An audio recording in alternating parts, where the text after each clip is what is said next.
Greetings. This is Justin Allen with the Elite Nurse Practitioner. Welcome to the Elite Nurse Practitioner Show, podcast dedicated to nurse practitioner entrepreneurism and achieving financial freedom, where I talk directly with nurse practitioners who need help. Listen up, our market is saturated. Jobs can be scarce. We are underpaid. We are undervalued. We are taken advantage of by the sharks within the healthcare system, and frankly, screw that. I'm sick of it, and it's time for a change. And listen, I'm here to help make that happen. We are powerful. We can forge a path where we are in control of our career and ultimately our financial and personal well-being. You do not need to submit to healthcare administrators and your doctor overlords. You do not have to take a measly salary. You do not have to work 50 to 60 hours a week. There is a different way, and I'm here to show you that path. This podcast is raw and unfiltered. I have not talked to the nurse practitioners in this podcast prior to the call outside of an email exchange to schedule the episode. What you're about to listen to is a consultation session between a nurse practitioner and myself. It is real, it is unscripted, it is unplanned, and I have no idea what we're going to talk about. Anything and everything can happen during our conversation. The nurse practitioners in these episodes are struggling with an issue in their professional or financial life, and they have reached out to me for help. My goal is to help the nurse practitioner with actionable advice that will enhance and improve their professional, business, and financial life. My other goal is to hopefully help my nurse practitioner sisters and brothers build a more productive, powerful, and free life. So I hope the content and information within these podcast episodes does just that. All right, onto the episode.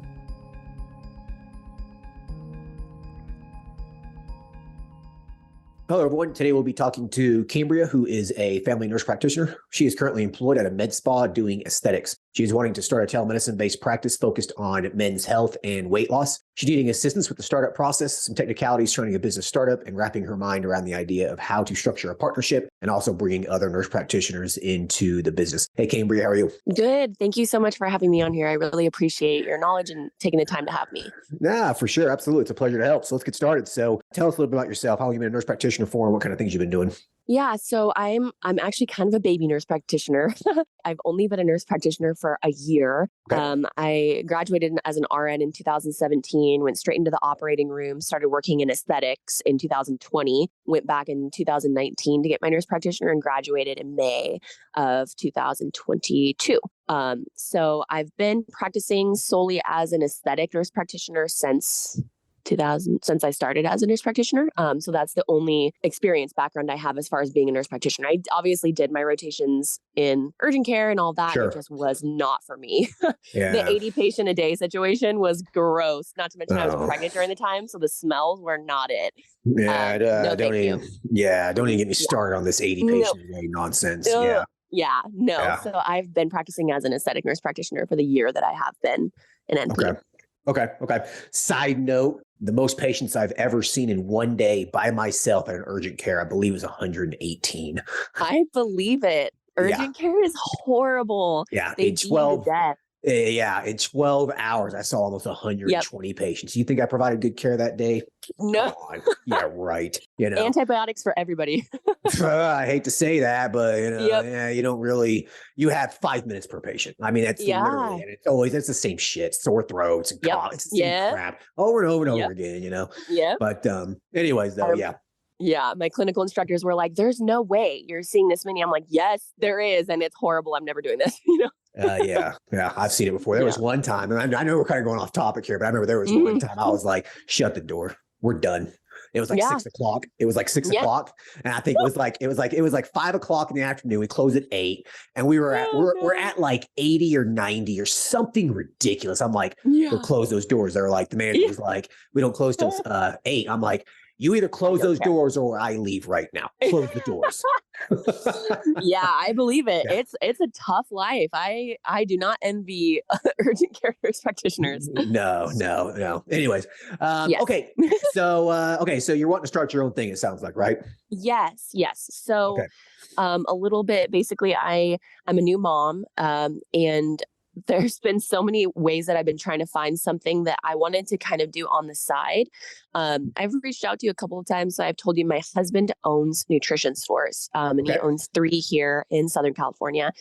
And he's always been like, why don't you get into men's health? Like, you would make a killing. Like, so many guys come in here all the time wanting testosterone or whatever, or weight loss therapy. And I was like, no, I'm scared of small business. I come from a family that owns small businesses. It freaks me out. I'm like, I want to work for somebody. I want to clock in. I want to clock out.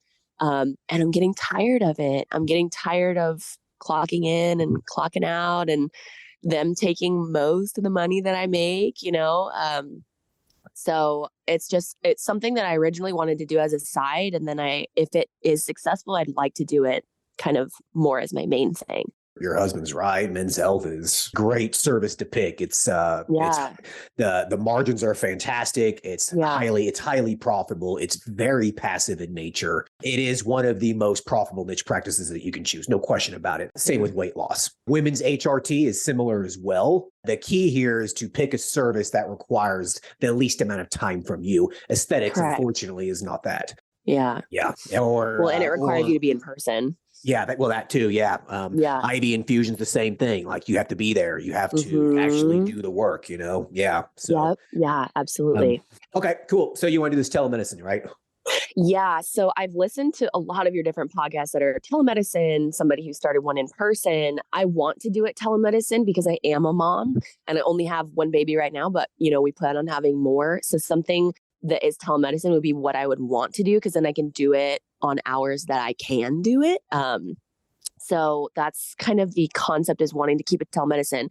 But I understand there are limitations with telemedicine, particularly with, testosterone being a controlled substance and all that. So I think I had asked you because, I was like, I know that you have to meet in person with somebody when you prescribe them something like testosterone. I was like, can I meet with them at a location like my husband's shop, or does it have to be a clinical setting? Right. So I kind of wanted to talk about that for starter. So first off, we're recording this in the beginning of May of 2023. Right. And so the telemedicine, the restrictions that were lifted during COVID, right? They're back in place now, right? They're back in place on the 11th or 14th or whatever hell day it is. Exactly. I'm so sad. But they did temporarily extend it. Okay. Oh, okay. Yeah, but they haven't given us... Right. They haven't given us they just haven't given us anything for it. You know what I mean? So it looks like it's going to be a 6-month extension while they figure out what to do. Okay. That's what it looks like. By the time this podcast comes out, we'll, we would have known. So this is kind of just, for anyone listening to this, it's just talk. It's just talk, right? Like, because at the point this is released, everyone's going to know what happened. But for the conversation between you and me right now is, it's going to be extended for a while. Okay. So So if you start this practice now, then you can still take advantage of it for the next 6 months at least. Oh, right. Okay. Awesome. Right. See, because I was listening to your different podcasts and I was like, when was this podcast recorded? Yeah, that's the problem with this podcast, right? There's typically about a 2 to 4 month delay before it's published, right? So, so you can still do it for a while, but I have a feeling once the DEA figures out exactly what they're going to do, I don't think they're going to cave in and just allow us to keep doing what we were doing in COVID. There's going to be some restriction to it. There's going to be they're going to make it a pain in the ass to a point, right? I know. So, they typically do.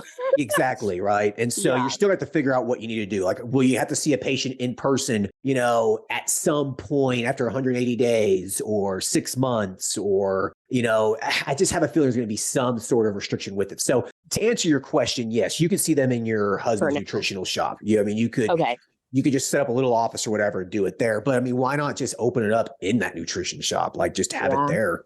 That's true. Like, what are the regulations with that? Like, what would that look like? Does it have to be something that's medical where it's like, it has a sink and it has a fridge, aesthetic stuff? Really? No. You're not administering meds or anything there. Don't even worry about it. It's just a consultation office. Okay. That's really awesome. You don't have to give patients the testosterone injections. You know what I mean? You teach them to do it themselves. And most states, most municipalities don't really have any kind of regulations surrounding what a medical practice is. There's just, most places don't have any kind of regulations whatsoever. Okay. So don't worry too much about that. Okay. Right? You could definitely do this out of one of your husband's nutrition stores. Why not? If you build a nice little room, make it kind of a nice little salon or whatever, do it. It would work great. Perfect. Okay, awesome. So then what I was going to base off of that, so he is having another location open up. So he's going to do like a launch party June 3rd. So I wanted to be like fully open and functional by then because it's going to be like a big thing. And I wanted to have like a booth. And I was like, oh, well, if I'm seeing people at that event, does that count as seeing them in person? But I guess it doesn't really matter. It would. It would totally at count. This point. Yeah, right? Okay, that's what I was thinking. Going and having coffee with them counts. Like, right. Okay. there's no specifics outlined with it. Like, yeah. That's kind of silly when you think about it, like how they're like, well, you must meet in person, but it can be at a coffee shop, like kind of funny. Yeah.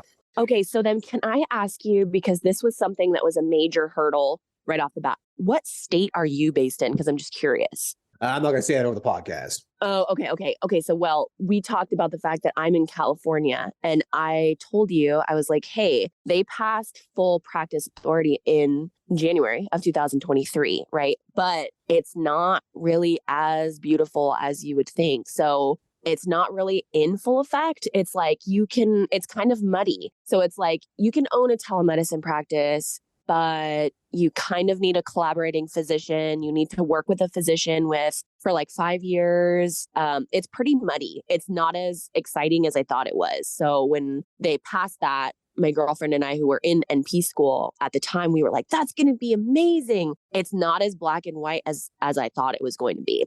So right, so it's really not as good as no. Yeah, that's kind of like what happened in Florida. Okay. Yeah. It's not as good as you would think, right? Yeah. Right, because we were under the impression that it was like go green, like we're free, like we can do whatever we want, and it's not quite there yet.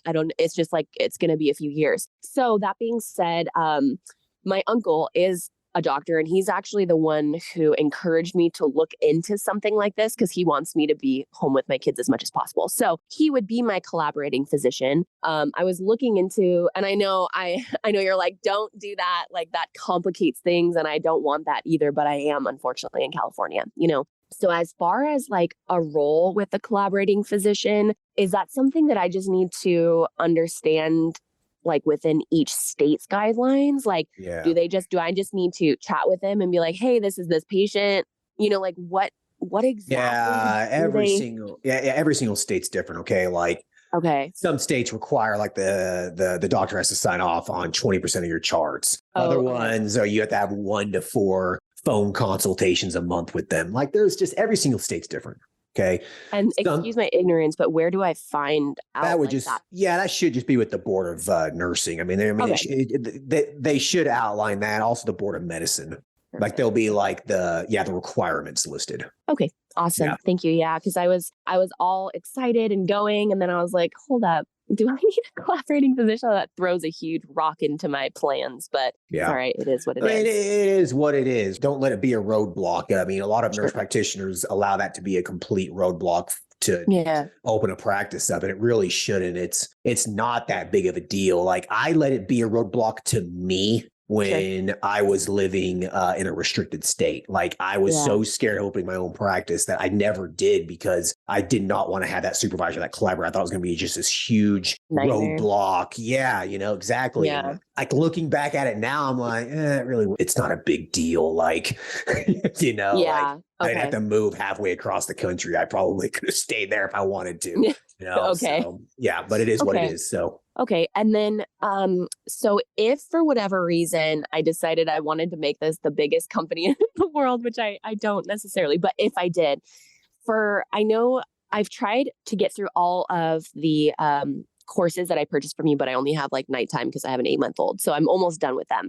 But for seeing someone like out of state, so right now it's not necessarily applicable because we have that extension, but when that extension is no longer in effect, so I'm in California, but say I got, a license in Nevada and I wanted to start in Nevada. Could I, and this is like a really specific question, but I know you have to see somebody in person once. So could you hire a nurse practitioner to see an individual in person in Nevada, and then I do the rest? Is that a thing? Absolutely. Why couldn't you? Okay, cool. Yeah. It meets regulation. It's one person. Like if someone in the practice sees a patient and then from my understanding is you can just see them afterwards. Like via telemedicine, and then I do all the rest of their care. Exactly. Or they do the referral to you, you know. Yes. Right. Okay. Right, okay. Yeah. All right. Right. You know, we've met the regulation now. We're good to go. Like, how does that change anything? I don't know. But in politicians' eyes, it makes all the world of difference, I guess. I don't know. Okay. Yeah. So you can definitely do that, but just FYI, don't quote me on this, but I'm pretty sure in Nevada you could prescribe controlled substances via telemedicine before COVID even. Okay. So I need to look into that as well. Yeah, it was one of those few states that you could do it. Nevada, Montana. There was like a couple other ones. Yeah, like you could have done it anyways. But then the question is, okay, does state law overwrite federal, or does the federal overwrite the state? It's like, I don't know. Like, why would a state have that regulation specifically for telemedicine? You know, I mean, I personally would follow state law. Absolutely. Yeah. I don't want to. I want to do everything by the book. I don't want to, I don't want to do things shady. I want to do it right. Right. So, okay, perfect. So I'll look that up. Another thing I know that you've said, like, do it on your own, because, it's really not that much to start up a company like this. One of my really, really good friends, he does like website design and promoting and all of that. And so he's doing that for me. I was just paying him to do that because I know it's really important to have really good marketing. And I don't know anything about that. So I was paying him to do that. And he was like, hey, do you want this to be massive? Like, do you want 100 or do you want 5,000 clients? And I'm like, oh my gosh, that's scary. Like, also, thank you for having so much confidence in me. Like, but I was like, well, I just wanted to start small. And he's like, well, what if you hired other nurse practitioners out of state? To be totally honest with you, I don't like that idea. But what are your thoughts about that? Like, if you wanted to become like a bigger, and this is way down the line, if this even ever happened, but what are your thoughts on that? If you became a bigger company and you wanted to go into other states and get more nurse practitioners that can cover more time, because I don't want to be working 24/7. What are your thoughts on that? Oh, yeah. I mean, that's a great way to scale a practice. Okay. Yeah, that's what I did with my telemedicine HRT practice before I sold it. Yeah, I just hired a bunch of nurse practitioners. I mean, I just hired a bunch, and then they saw all the patients and all the states that they were licensed in. I was able to grow that thing really quick. Yeah, and then I sold it. So I mean, that's definitely a good strategy to grow a practice. Yeah. Okay. I mean, it does complicate some things. Like, you're going to have to have you're going to have to have a malpractice policy. Yes. You can have a group malpractice policy that covers everybody, but then it gets really muddy. You're calling the malpractice company, hey, can you add this state? Because I just hired a nurse practitioner in that state, blah, blah, blah, blah, blah. It can make that complicated from a malpractice standpoint. Yes. It also can make it complicated from a legal entity standpoint. If you're in dozen states or 20 states, are you supposed to have an LLC in each one of those states? The answer is yes. And then the answer can be no. It just complicates things. Okay. So so just keep that in mind as you grow and scale. But I mean, overall though, it's really not that big of a deal. There's just just a lot of busy work associated with it and a few headaches, but if it was easy, everyone would be doing it. Right. So absolutely. Yeah. So no, it's a good idea. The whole, this marketer telling you want 100 patients or 5,000 patients. Marketers like to do that kind of shit. Yeah.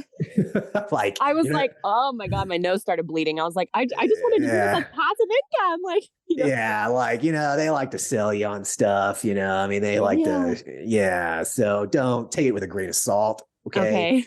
5,000 patients, like, come on. Yikes, right? You know how much money you'd have to spend from a marketing ad spend perspective, like to get that many paid. I mean, you'd spend a lot of money. Yeah. And I was like, I had very realistic goals. I was like, by the end of this year, I would like to have close to 100 patients. I feel like that's realistic. Reasonable, right? Oh, yeah. Oh, yeah, for sure.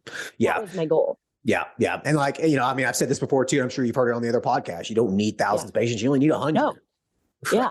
Exactly. 100 patients should be about $10,000, Yeah, exactly. In profit. Yeah. 200 patients should be $20,000 a month in profit, which is over $200,000 a year. So, so just kind of keep that in mind. You don't have to have any kind of crazy numbers to have a profitable practice. Perfect. Awesome. And then regarding, because malpractice insurance was one of the things I was going to ask you. So I did do outsourcing and I hired other nurse practitioners. And do you recommend that they get their own malpractice insurance so that it doesn't get muddy?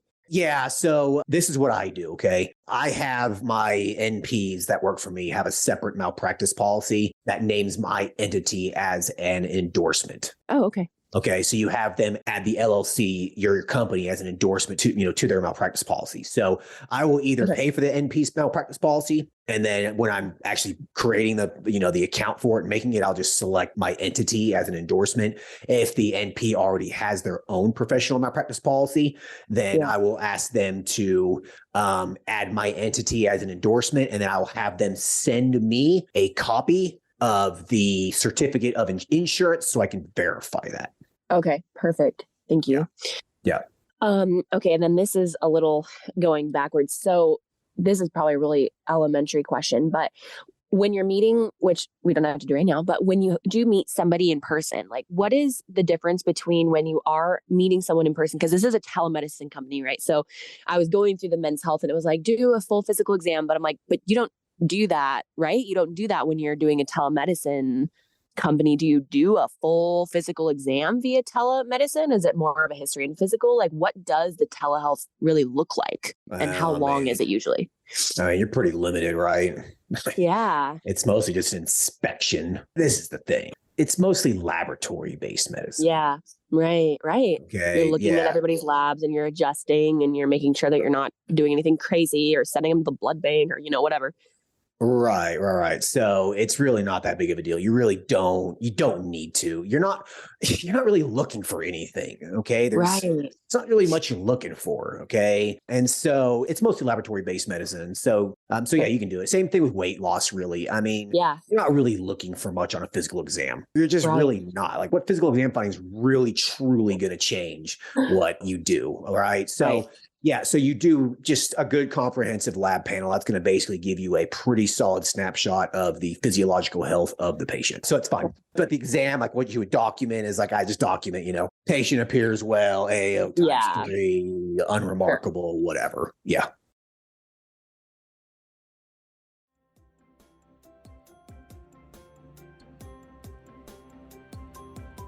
All right. I hope everyone's enjoying the episode so far. I just wanted to take a quick break to thank everyone listening and also give a big thank you to all of my social media followers and email subscribers. If you haven't done so yet, please subscribe to our email list at www.elitenp.com and make sure to follow us on Facebook, Instagram, and LinkedIn. Email subscribers will receive updates on new weekly podcast episodes, multiple weekly articles we publish, new courses, and everything else related to helping you succeed. Remember, all Elite Nurse Practitioner courses are designed to help you build a niche practice, increase your financial strength, and to break free from the rat race. If I can break free and then other countless nurse practitioners can break free, then so can you. Additionally, please share this podcast with your other nurse practitioner sisters and brothers out there. The more NPs that venture out on their own, the stronger our profession will become. Now, let's get back to the episode.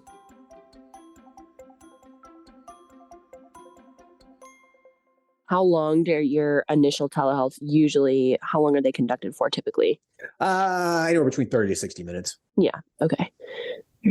Okay.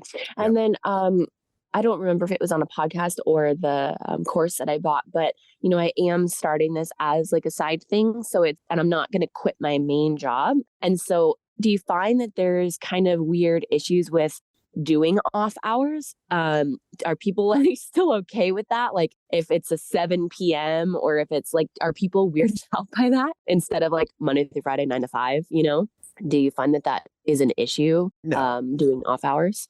No, not at all. Okay, cool. Yeah. No, most people actually prefer that. Okay, yeah, because then most people work during the day anyway. So exactly, yeah. Like I easily half the new patients that we see at my men's health clinic, it's typically done after hours, more like 5 o'clock in the afternoon, 6 o'clock in the afternoon. Like one of my nurse practitioners actually sees patients all the way up to 8 o'clock some days. Wow. Okay. Like, yeah, he has a full-time job that he works at. Yeah. He gets off work at like 4:30 or whatever. Like might go grab like a quick dinner at his house or whatever. And then comes by the clinic and he starts working at like 5:30, 6 o'clock. And he'll see patients up to 8 o'clock just for a couple hours. Yeah. Okay, Cool. Sweet. So that's good that there's people do not mind that then. Okay. Let me see. What else do I have for you? Thank you again for taking the time to go through all this. I just had so many questions. Yeah. Okay, so this is an extremely specific question. So we were thinking about potentially moving to Texas, and Texas is rough for nurse practitioners. I feel like they don't allow very much. Yeah, that's Yeah, right? it's one of the That's how I worst feel. states. Like it's one of the I worst know. states to move to. Like, My husband is so gun ho about Texas, and I'm like, honey, there's like almost nothing that I can do with my license specifically in Texas. So yeah. Yeah. I mean, don't get me wrong. Listen, I like Texas. I do as a state. I like yeah. Texas, but as a nurse practitioner, I do not like Texas. Right? Yes. Yeah. I told him, I was like, we need to look for different states. Like this one is just not ideal for a nurse practitioner. Why does he want to go to Texas? California, it's a typical spiel. Like California is expensive. You're basically just working to live, all the things. In Texas, you can get more bang for your buck, like all of that kind of Texas stuff. is getting pretty expensive too in a It's lot of getting places. up there. Yeah, there are so many states you guys could go to that have a solid low cost of living and you're independent. Like, yeah, there's a lot of hype surrounding Texas. Like, it's a great state to live in, but there's also issues with it too. Like, exactly, yeah. So yeah, I mean, there's other states. So regarding Texas, if that was the move, because that's another move that you would need a collaborating physician for sure, 100%. 100%. 100%. So hypothetically, say if I did move to Texas, I have my uncle still as my collaborating physician in California. If he had a Texas licensure, would he still be able to be my collaborating physician in Texas, or does he have to live in Texas? To my understanding, they don't need one in Texas. They don't need to be physically located there, but don't quote me 100% on that. Okay. Sure. That's my understanding. But like, there's some states that do require it, like Missouri does. And but Texas is one of those, like, do they? Rough. Yeah. I don't know if there's a mileage requirement in Texas or not. You're gonna have to look that up. It's impossible for me to know every single state's regulation, How dare you? Yeah. I'm just kidding. Yeah, because there was initially the thought was, hey, what if we open a med spa, which is 0% my passion, but we were like, well, I have this license and the profit margins are insane, and okay, sure. And we were thinking about moving to Texas, and I was like, this is impossible. You absolutely cannot open a med spa as a nurse practitioner in Texas. No. It's extremely oversaturated. It's even more med spas in Texas than in California. So that was the initial thought. And that's kind of how I, dove into the legalities in Texas and realized how hard it is to be a nurse practitioner in Texas. But I will look into the logistics of like if the physician has to live in Texas or if he can be out of state or anything like that. Yeah, look that up. I'm so torn in between that. Anyways. I know. Some states don't require the doc to be there, and then some states do, and then some states require the doc to be within a certain mile radius of where you practice, 50 miles, 30 miles, whatever. Okay. So this is the thing about finding a good place to practice if you guys are willing to move. Go somewhere where it's not saturated, right? Go to where there you can open up shop and start generating business like almost immediately. Like that's the place you want to go. But unfortunately, those places are going to be smaller, mid-sized towns. Yeah. Yeah, that's kind of what we're looking for anyway. Because California is really, really, really fast paced and exhausting. Mm-hmm. So that's kind of what we're looking for anyway. But and then to switch gears a little bit and chat a little bit about weight loss. Semaglutide is just like taking over the entire world right now. I feel like it's extremely hard to find pharmacies that have it. Do you find that to be the case? Because I know you have multiple practices. So have you had issues with your weight loss patients and like getting them semaglutide or Ozempic or Wegovy or whatever, anything like that? Every once in a while there'll be a back order of it or a shortage of it or something. I mean, that's kind of part of it, So that's why you have multiple accounts.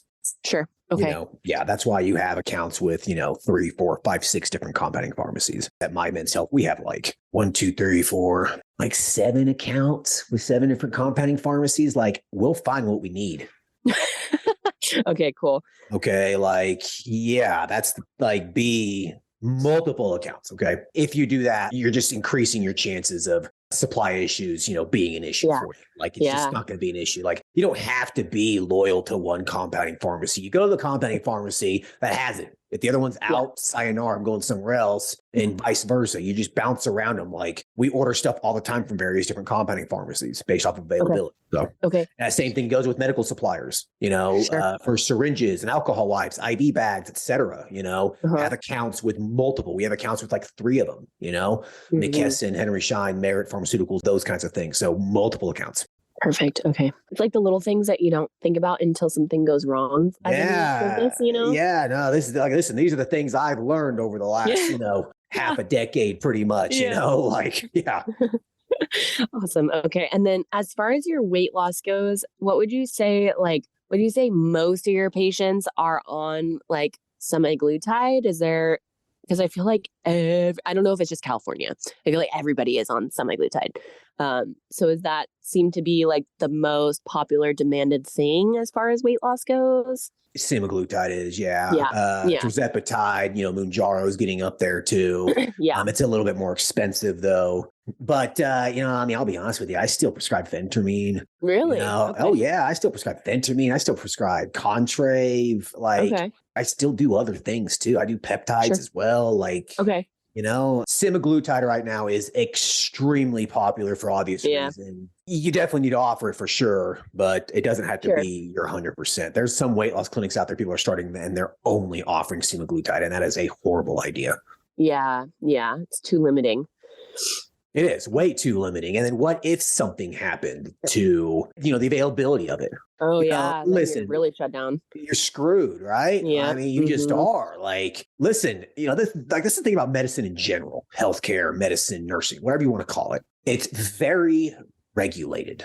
You don't have freedom in healthcare or medicine. You just don't. You never will. It's very, very regulated. You know what I mean? Your license to perform your job is regulated. The government can take it away if they want, right? The drugs that you prescribe, those are regulated. The FDA can take away a drug just like that. So it's very, very regulated. Things are always going to change. And so, if something happened to semaglutide and that's the only thing you're offering, you're screwed. What do you do? Right? So make sure you diversify a little bit. Okay. Perfect. Thank you. Is there anything, because those are all of the burning questions that I had for you. Is there anything that you would tell me that you learned from, anything that as a new business starter starting up a new business, is there anything that you'd be like, don't do this, try to do this? Are there any pearls you can give me? Don't sign contracts with people for stuff. Okay. Don't sign contracts for marketing. Don't sign contracts for an EMR. Do not get locked into something that's going to basically require you to pay whatever this thing is for 1, 2, 3 years. Okay. Never do it. If they say, well, that's all we do, you tell them to screw off. I'll find someone else that. Just, no thanks. Bye. Okay. Guess what? There's someone else that won't require it. Okay. Yeah. Do not sign contracts for stuff. The only contract you're signing is your lease. That's it. But if you're going to be doing this out of your husband's nutrition shop, that doesn't even matter. Sure. Okay. Right. Yeah. So that's a big one. I couldn't tell you how many people just waste money on stuff that they're locked in, they're locked in. Let's say they sign a contract for 2 years for an EMR or something, and they hate the EMR 3 months later. They can't get out of it. Or they're still required to pay it, or they have to pay this huge cancellation fee to get out of it. Sure. Yeah. Because as far as an EMR goes, I was going to do the simple practice the one that you recommended. Yeah, it's good, right? It's fine. Some people don't like it because it's more mental health focused. Oh, okay. But you can create your own templates and stuff. You don't have to use their templates. Create your own, and then I like it just because it's such a simple EMR. It's so simple. You could teach a 5th grader how to use it. I mean, it's just so easy. Yeah, I like it, but there is no medication management in it. That's kind of one of the things that suck about it. There's no medication management. There's no e-prescribing. So, so you have to have a separate e-prescribe function. But if you're going to be using compounding pharmacies, most of the time, it doesn't matter. Yeah, right. Yeah. Okay. And then another thing too, that I guess I wish I would have been a little bit more tax savvy at first, really truly planning my taxes out, at the beginning. I really didn't really understand, tax mitigation, legal tax mitigation until really a couple years in. I mean, I was still kind of doing it, but I wish I had known a lot more of that stuff from the start. I probably could save myself a lot of money. Okay. Yeah. Yeah. Those are the things that I absolutely don't know. So that's good. Yeah. Yeah. And then really focusing it on the marketing as Yes. well. Okay. Like you really got to market. It's so important. I didn't take it seriously, I guess, for a little while. Okay. Awesome. Well, that's all the questions that I have for you. Thank you for all of the clinical pearls and all of the knowledge. I really, really, really, really appreciate your time. You're more than welcome. I think that, this men's health is a pretty safe bet, especially if you're in an area that's not saturated. Okay. But if you go somewhere that's super saturated with it, it's going to be an uphill battle. So kind of just keep that in mind as you do the same thing with weight loss as well. But there should be enough patients to go around if the population can justify it in your area. So. Yeah. I think hopefully I should be good and as far as that goes. So good. Well, I like to end the episodes with you asking me a question. Have you ever had like a personal question or anything that you've been curious about in terms of just my life or what I've done? How long have you been a nurse practitioner? Let's see here. It's been 10 years now. And then how long have you been practicing on your own, doing all of your own cool stuff? I have been practicing independently since 2017, so 6 years. Wow, that's really awesome. Yeah. The first 4 years of my career, I was in very restricted states. About last 6 years now, I've been in an independent state, and there's no way in hell I would ever go back to a restricted state. There's no way. You could not pay me. Yep. Yeah. I feel it. Yeah. I haven't talked to a doctor for a consultation in years. Like, I'm not joking you, 5 or 6 years.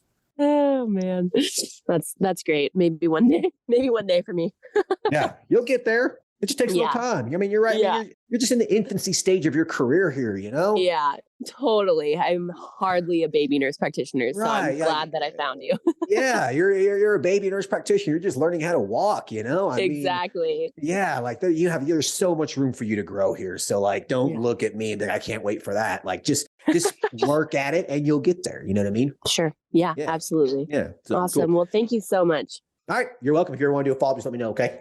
Okay. Sounds good. Awesome. Thank you. Take care. Have a good day. Bye. Okay. Bye-bye.